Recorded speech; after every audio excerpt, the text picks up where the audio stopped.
Today we are going to learn how to make these beautiful nutty brownies, and these are extremely fudgy and gooey, so I'm sure you're going to love learning this new recipe. And if you do, please don't forget to subscribe to my channel. So let's start by taking a big bowl. You can use any. I've taken a glass bowl and I've already prepped everything, all the ingredients that we need. First is the flour. You can use wheat also or all-purpose flour. Then we have butter, sugar, milk, baking soda, and chocolate. I will be leaving the recipe at the end of this video so that you can take a screenshot and keep it to yourself. So, and we are also lastly going to add a little bit of coffee powder because I really love the aroma of coffee in brownie. So, and some vanilla essence. So let's start. Okay. So first what we'll do here is I'm going to take this butter into this big bowl, and we're also going to add the milk and sugar, but before that I'm just gonna microwave this a little bit. What you can also do is you can add the milk and sugar and the chocolate, and you can microwave it or heat it in a saucepan all together. Okay, so we just want to melt everything together, all our wet ingredients. So there, the butter is already melted, and now I'm gonna add in the milk into this. Just mix everything. The butter and milk should combine together.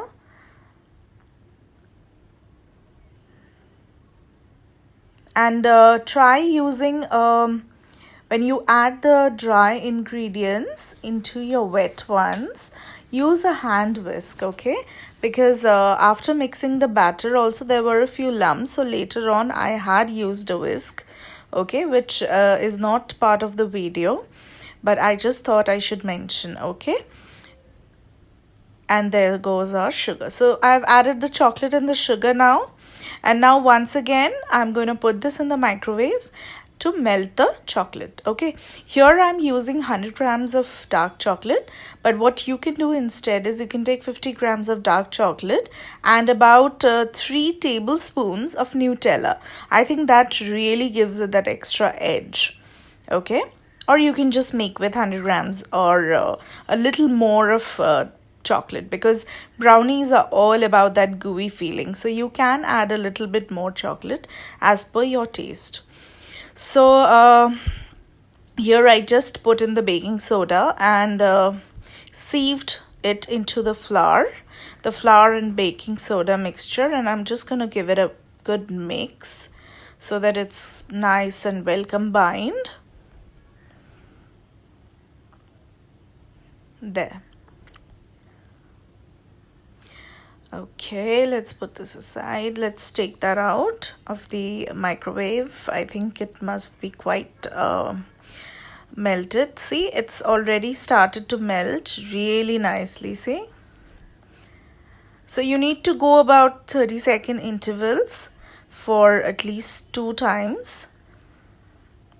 And then, keep mixing, because the more you heat the mixture, there is a residue heat in the bowl, so you don't really need to overheat this, in like the chocolate is gonna burn instead, so refrain from overheating this mixture. So now I'm just using my spatula to any lump of chocolate or anything, I'm just trying to dissolve it. The bowl is still a little bit heated, so I'm trying to use the residue heat of the bowl, and if there are any tiny lumps, then I'm just using my spatula to mix it thoroughly. Be patient, okay? You don't need to rush. Just be patient with this. Brownies, cookies, they all need so much of love. I just love making those. Okay, so those were the tiny lumps which I'm just trying to dissolve. Okay, so at this point, I could have just easily microwaved it for another 30 seconds, but it would have, added extra heat because those tiny lumps don't need that much of time. So you can go 10 seconds if you want, if you don't want to use your hands and, work it so much. So you can easily heat it in the microwave for 10 seconds, okay? Now I think it's almost done. So just check. See, your bowl is not heated also now. So now it's time to add the dry ingredients. Check once again, no lumps. And even if there are a little bit of lumps, I think it's perfectly fine. You can throw in some more, choco nibs or, crushed chocolate. So I think it's perfectly fine. You can do whatever you like with brownies. That's what I love about them. So I'm adding all my dry ingredients, which is nothing but flour and baking soda. So just add it. Sieve it. I like sieving everything twice at least. That way, if there are any impurities or any lumps or anything, they just, go out of the way.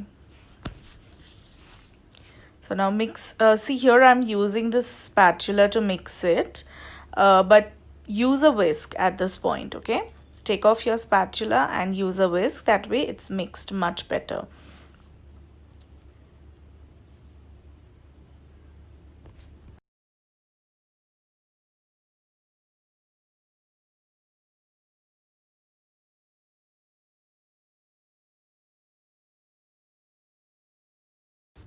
Adding the instant coffee powder now. I'm just gonna go by my feel and touch, and I'm just gonna pour in a little bit, right about 1 teaspoon, okay? But if you're not comfortable pouring it like that, you can obviously use a measuring spoon. That way you have the exact measurement, okay? Now I'll also add 1 teaspoon of the vanilla essence into this. Here again, you can use a measuring spoon.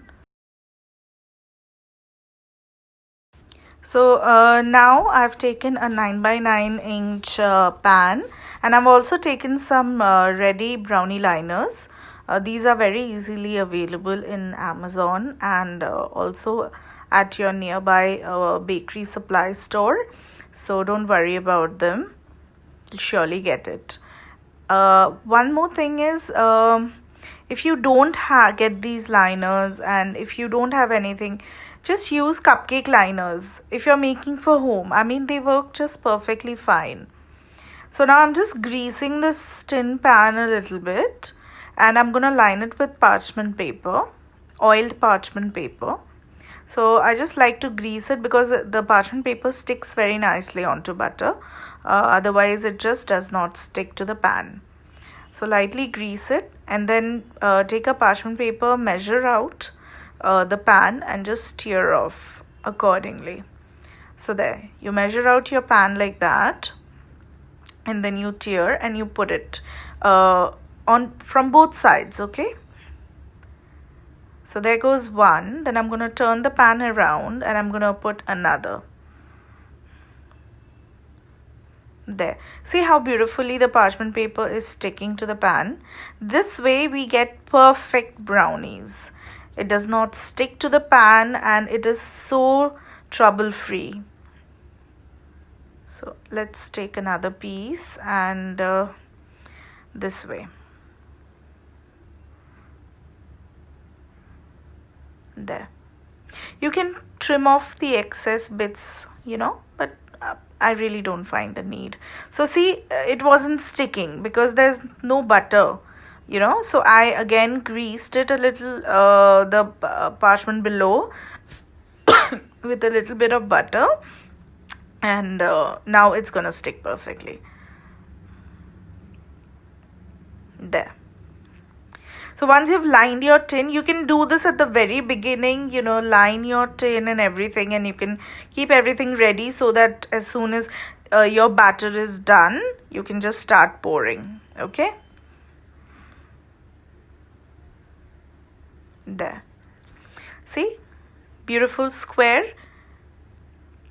Some people use one single parchment sheet to cover all the four sides, but I find that to be a little bit, difficult to get that perfect square brownie. So I use this method. I hope you guys use it too and tell me, if you've got perfect square brownie or not. So once again, I'm just putting a little bit of butter on the corners, because those are the, weakling points of brownie or any cake batter, whichever, those corners needs to be greased very nicely.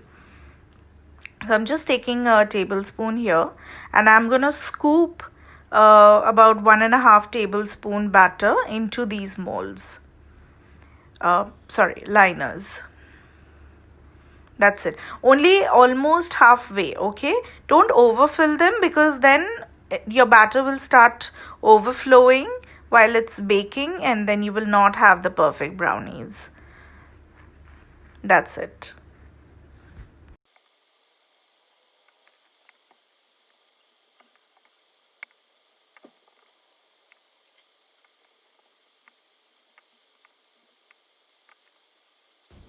Once I'm finished pouring into those small bitsy liners, I'm pouring it into this tin, and now the major step is tapping, guys. Tap, tap, tap, tap, tap. I'm sure you're enjoying the footstep sounds. And now I'm just garnishing a little bit on top with some choco chips and crushed cashews. You can put almonds, you can put whatever you like on top, okay?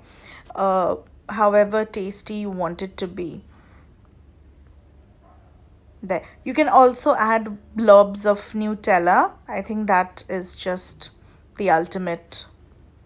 So now these are done and ready to go into the oven at 170 degrees for 20 to 30 minutes, depending on your oven. As you can see now, my brownies are out of the oven, out of the brownie tin, and I have cut it into squares, and you can just see how beautiful and gorgeous they look. Thank you so much for watching, guys. I hope you really enjoyed. Until next time, happy baking.